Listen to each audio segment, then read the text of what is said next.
Es necesario para que la vida de los hombres en sociedad o comunidad sea posible, que tengan algún mecanismo o algunos mecanismos que permitan regular la vida de los hombres en sociedad. El derecho, ya habíamos adelantado, que era uno de esos mecanismos. ¿Cómo regulamos en consecuencia la conducta de los hombres en sociedad? Bueno, por medio de normas. Las normas van a ser reglas o principios directivos de la conducta o actividad humana. Es importante destacar que las normas no son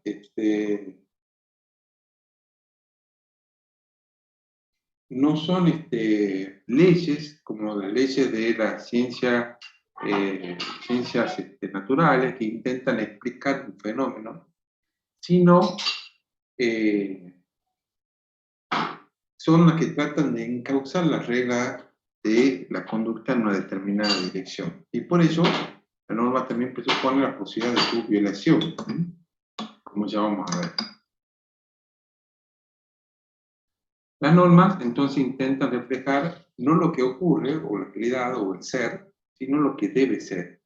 Entonces, no enuncian la conducta que ha sido, o será, sino la conducta que es esperable, que la sociedad espera que tengan las personas, y aunque, como ya adelantáramos, no se cumple en realidad. Muchas veces la norma va contra la realidad e intenta cambiarla o modificarla. Profe, disculpe. Sí. Está compartiendo pantalla porque no estamos viendo nada. Ah, bueno. No sé qué pasó. A ver, vamos de nuevo entonces. Me voy a compartir, parece.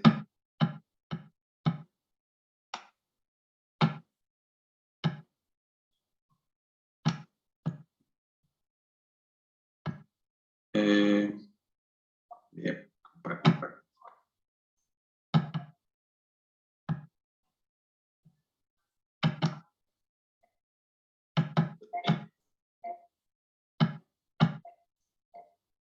¿Ahora sí? Ahora sí, profe. Ahora sí.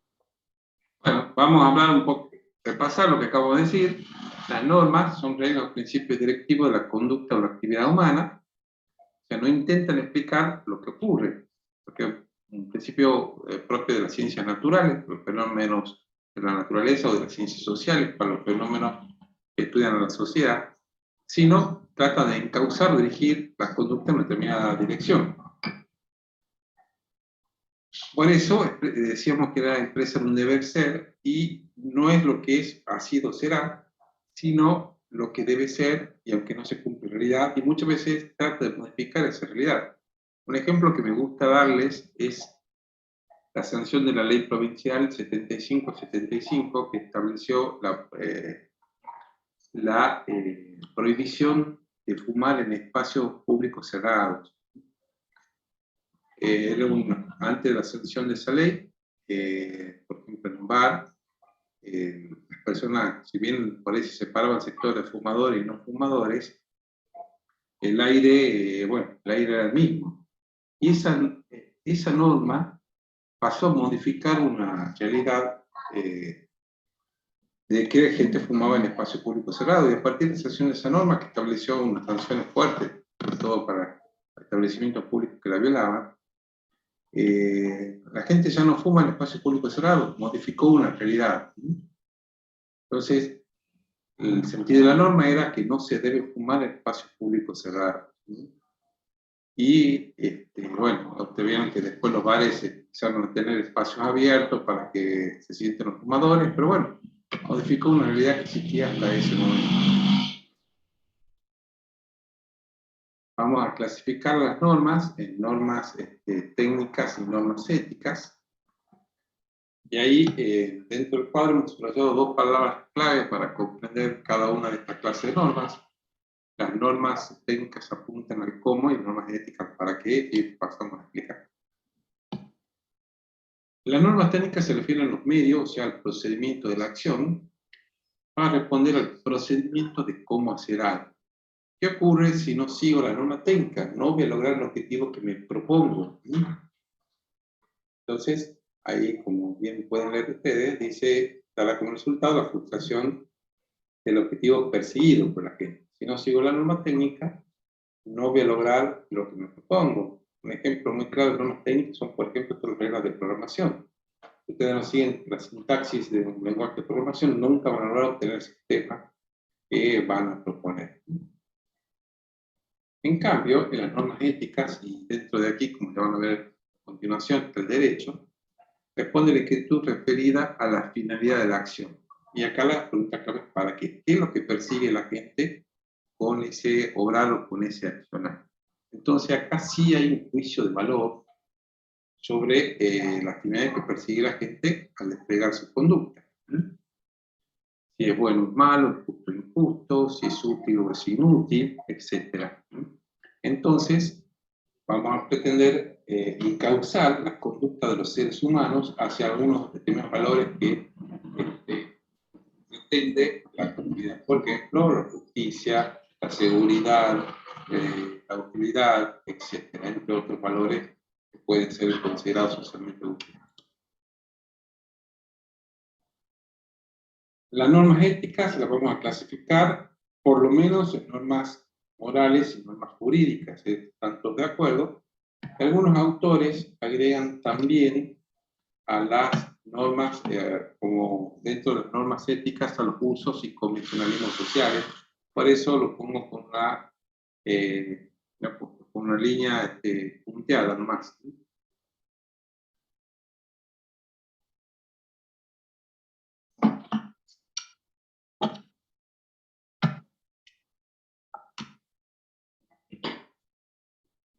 Bueno, vamos a hablar de las normas morales y las normas jurídicas y después vamos a hacer una comparación entre ambas especies donde va a surgir claramente, nítidamente, la diferencia entre estas dos clases de normas.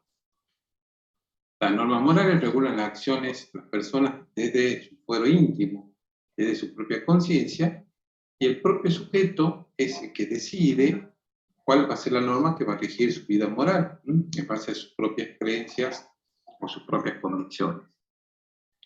¿Qué ocurre si el sujeto no cumple la propia norma moral que él mismo se ha elegido? Bueno, nadie lo va a obligar a cumplir. Podrá después arrepentirse, sentir remordimiento por haber violado la norma moral, pero si nadie lo va a obligar a cumplir esa norma moral. En cambio, las normas jurídicas son formas de actuar o reglas de conducta ordenadas por el Estado para asegurar la convivencia social en forma justa, pacífica, segura y solidaria. Estas normas son impuestas por el Estado y el Estado puede hacerlas cumplir de forma coactiva si las personas no las cumplen voluntariamente.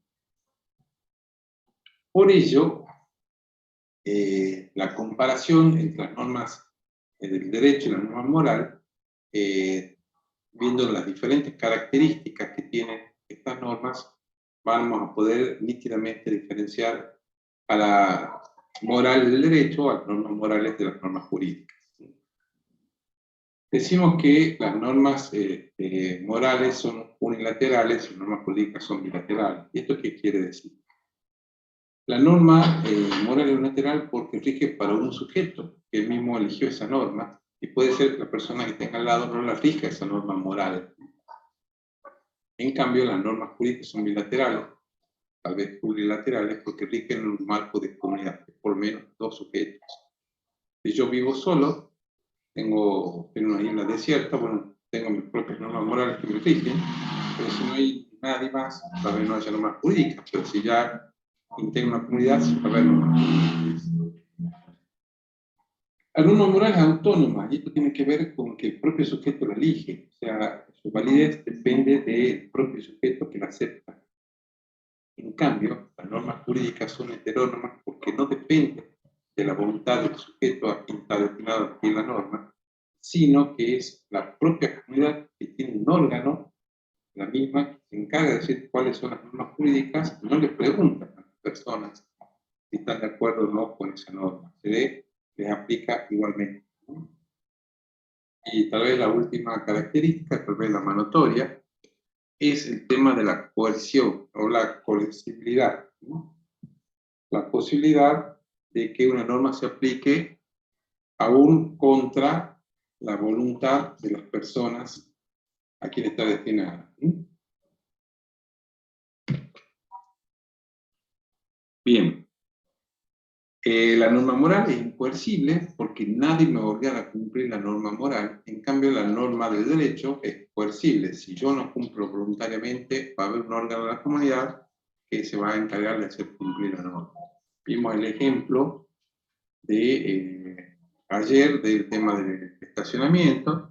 Si yo no cumplía voluntariamente la prohibición de prohibir estacionar en un determinado lugar, bueno, iba a venir las autoridades municipales, en este caso poníamos el ejemplo del trabajo rueda o de la grúa.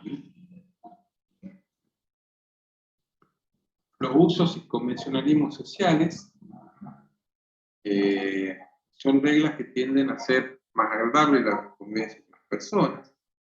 Son normas o reglas de cortesía o de buen trato que por supuesto van cambiando con el tiempo, van evolucionando. Tal vez lo que hoy es una norma de cortesía, antes no lo era o al revés. El cumplimiento de estas normas permite al sujeto ser aceptado en un determinado grupo social. Estas son unilaterales porque se me aplican a mí, pero son heterónomas porque vienen de afuera, y incoercibles porque si yo no cumplo con la norma de cortesía, lo que va a pasar, nadie me va a obligar a cumplirla, pero lo que ocurrirá es que no voy a ser aceptado en el grupo. Por ejemplo, saludar. Si yo entro a un lugar y no saludo, van a decir, bueno, esta persona es un grosero, pero nadie me obliga a saludar si no quiere.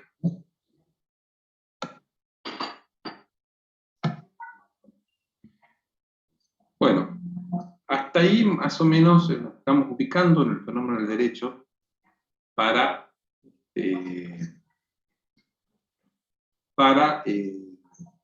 ver dónde estamos ubicados. Es un fenómeno normativo el derecho, está compuesto por normas, que son reglas que encausan la conducta, o sea, lo que debe ser.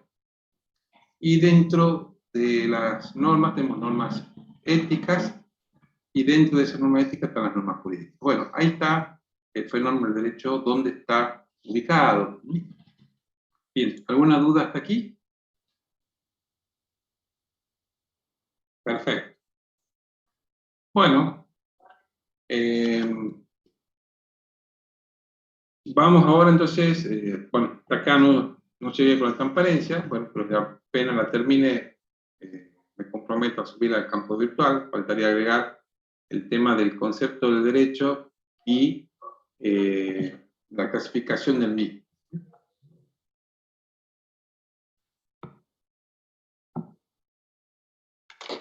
Profe, las diapositivas que acabamos de ver están en el aula virtual. No, la que acabamos de ver todavía no, porque eso lo estoy haciendo. Ah, ok. Pero se las voy a subir apenas la termine. Listo, profe. Muchas gracias.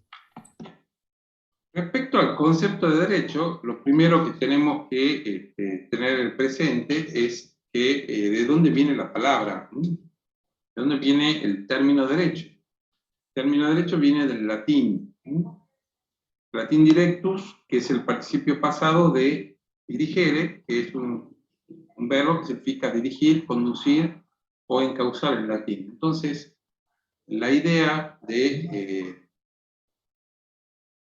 bueno, les voy a pedir 5 minutitos, que tengo un pequeño inconveniente, que continuamos en 5 minutos. Hacemos un pequeño requerito y ya estoy con ustedes en 5 minutitos. Continuamos con estos temas que nos faltan, ¿no? Bueno,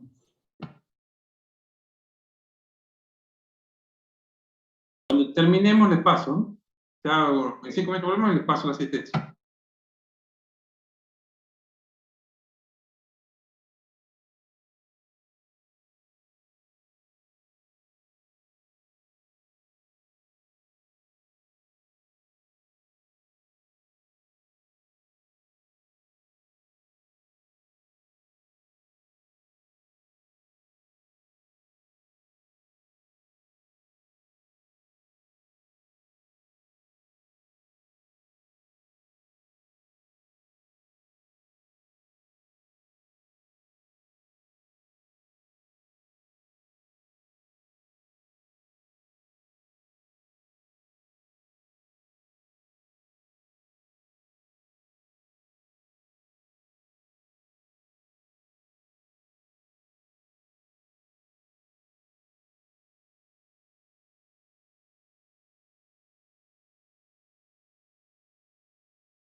apunte que está subido en el aula virtual, tomamos una definición del doctor Abelardo Torre, quien él lo califica el derecho de la siguiente manera.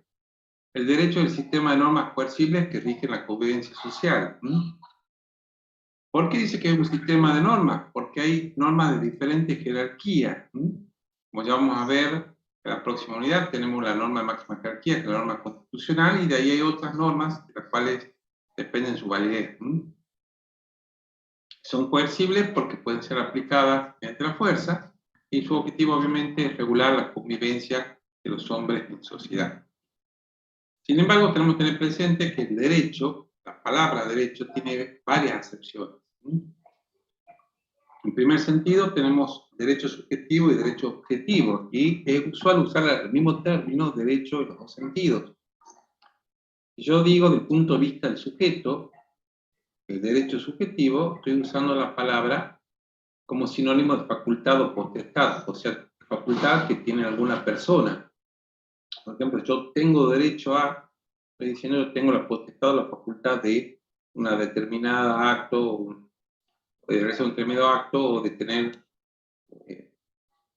por ejemplo, digo, tengo derecho a votar, entonces quiero decir que tengo la facultad de ejercer el voto cada vez que hay una elección, por ejemplo. También la palabra derecho la usamos en un sentido objetivo como norma. Como norma, un conjunto de normas. Si yo digo derecho argentino, estoy diciendo conjunto de normas jurídicas que rigen en la República Argentina. Sin embargo, si bien podemos usar la palabra derecho en estos dos sentidos, los dos sentidos implican.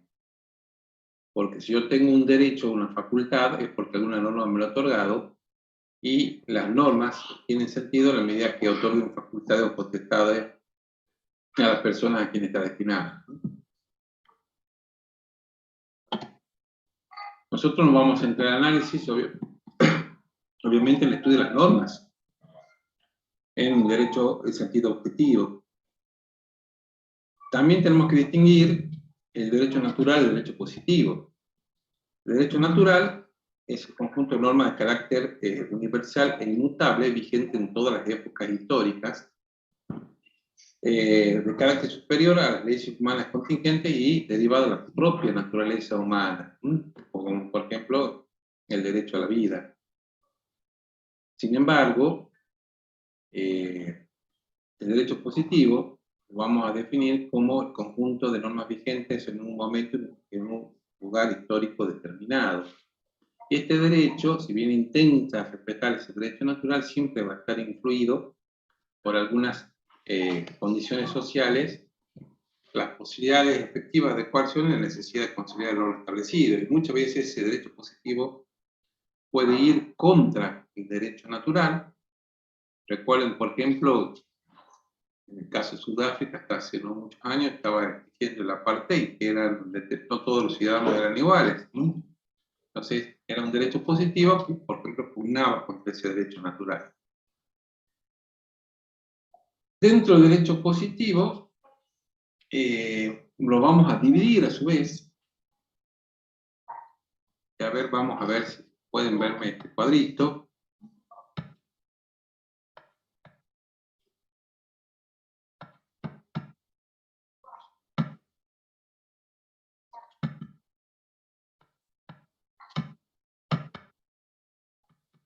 ¿Se ve bien el cuadrito? Sí, profesor. Bien, al derecho positivo lo vamos a distinguir en primer lugar entre derecho internacional y derecho interno. El derecho interno es el que rige dentro de un Estado determinado, por ejemplo el derecho interno argentino, el que rige en la República Argentina, y el derecho internacional, el que regula las relaciones entre Estados. El derecho internacional público es aquel que rige las relaciones entre Estados, de los Estados entre sí y con los organismos internacionales, y se manifiesta normalmente en los tratados, por ejemplo, un tratado de límite entre dos estados, como por ejemplo en su momento firmó la República Argentina con sus vecinos, o un tratado de integración económica como el Mercosur, la Unión Europea, o un tratado para constituir algún organismo internacional, como ocurrió, por ejemplo, con el Mercosur o con la Organización de Estados Americanos, por la ONU, entre otros temas. Y el derecho internacional privado no rige relaciones entre estados, sino entre individuos que pertenecen, están sometidos a la jurisdicción de diferentes estados. En este caso, el derecho internacional privado lo que intenta es encontrar algunas normas que busquen un sistema jurídico para resolver la jurisdicción cuando hay sujetos que pertenecen o pueden estar afectados por diferentes jurisdicciones. Pongamos un ejemplo. Un ciudadano argentino se casa en Bolivia con una ciudadana brasileña y después se van a vivir a los Estados Unidos, al estado de Florida, van a vivir a Miami. Primero estaba todo bien, después de 4 o 5 años el matrimonio tiene desavenencia y hay la necesidad de establecer una demanda de divorcio. Y me dice, ¿cuál va a ser la ley que se lo va a aplicar a esa demanda de divorcio? Porque ustedes ven que pueden haber diferentes regímenes jurídicos que pudieron aplicarse. La nacionalidad del marido, que es argentina, la nacionalidad de la mujer, que es brasileña, el lugar de celebración del acto, que es Bolivia, o el lugar de la residencia actual, por ejemplo, el estado de Florida es Estados Unidos. Entonces, el derecho internacional público me encontrará cuál será la norma que termine siendo aplicable en ese caso. Bien, dentro del derecho interno, que obviamente lo que vamos a estudiar nosotros, y derecho interno argentino y actual, porque no vamos a estudiar el derecho de hace 50 años o hace 100 años, sino el que rige ahora. También hay una clasificación en público y privado, el derecho público, en el cual el Estado actúa como poder público, como ejercicio de la soberanía, y el derecho privado, que rige las relaciones interparticulares, y aclarando expresamente que también puede ser el Estado, pero cuando no actúa como poder público, sino como particular más. Por ejemplo, si el Estado adquiere un inmueble, puede ser un tema de derecho privado. El derecho público tiene diferentes ramas. Una es el derecho constitucional, que es el estudio de la Constitución, que es la norma máxima del Estado, donde ahí se puede apreciar principales derechos y garantías que se le reconocen a los habitantes, ubicados en la máxima norma jurídica del Estado, y cómo se organiza el Estado. Derecho administrativo son las normas para actuar ante la administración pública. Derecho penal es el que establece los delitos y las penas asociadas a quienes cometen esos delitos. El derecho procesal fija las normas de procedimiento para actuar ante el Poder Judicial. Y en el derecho privado, destacamos que tienen las normas que rigen las relaciones particulares entre sí. El primer derecho, el derecho civil, que históricamente hubo una época histórica en la que el derecho civil era todo el derecho privado. Hoy tiene un carácter residual. El derecho que rige las relaciones de los habitantes del Estado o de un país que no hay ninguna otra condición especial. Ahí van a entrar todo el tema de los derechos de familia, los contratos, las obligaciones, las sucesiones, etc. Y hoy en día tiene un carácter residual, o sea, si no hay otra rama del derecho privado que rija el caso, es un tema de derecho civil. Derecho comercial rige las relaciones entre comerciantes, derecho del trabajo, el que va a regir las relaciones entre trabajadores y empleadores, que está impregnado por el principio de protección de la parte débil del contrato, que es el trabajador. El derecho de minería, que rige las relaciones referentes a la propiedad y explotación de las minas. El derecho aeronáutico rige todo el tema de aeronaves y la circulación aérea. Y ponemos un etcétera porque puede haber una nueva rama del derecho privado cada vez que se dicte unas normas específicas para una determinada materia, puede haber una nueva rama.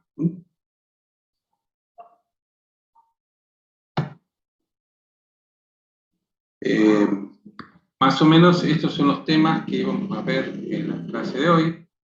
La clase, la semana que viene, vamos a continuar con la segunda parte de la primera unidad, que es el tema de las fuentes del derecho. Y después vamos a empezar con el estudio de la unidad número 2, que es la Constitución Nacional. ¿Alguna duda hasta acá? ¿Algún tema que necesite ser aclarado? Paso nuevamente a la contraseña de la asistencia por las dudas. ¿Alguna duda, alguna inquietud?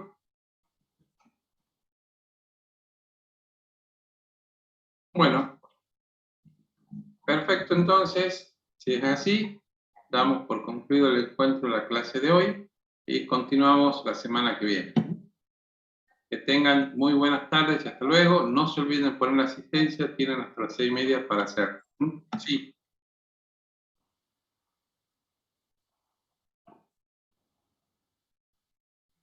Sí, por supuesto. Sí, por supuesto. Ahí tienen. ¿Cómo, perdón?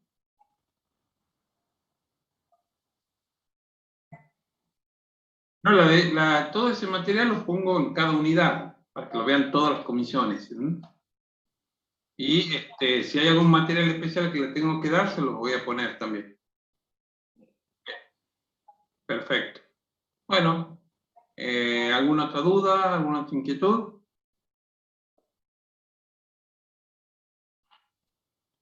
Bueno, entonces damos por concluido el encuentro de la clase de hoy. Que tengan muy buenas tardes y nos vemos en las próximas clases. Hasta luego. Nos vemos, profe, que esté bien. Hasta luego, profe.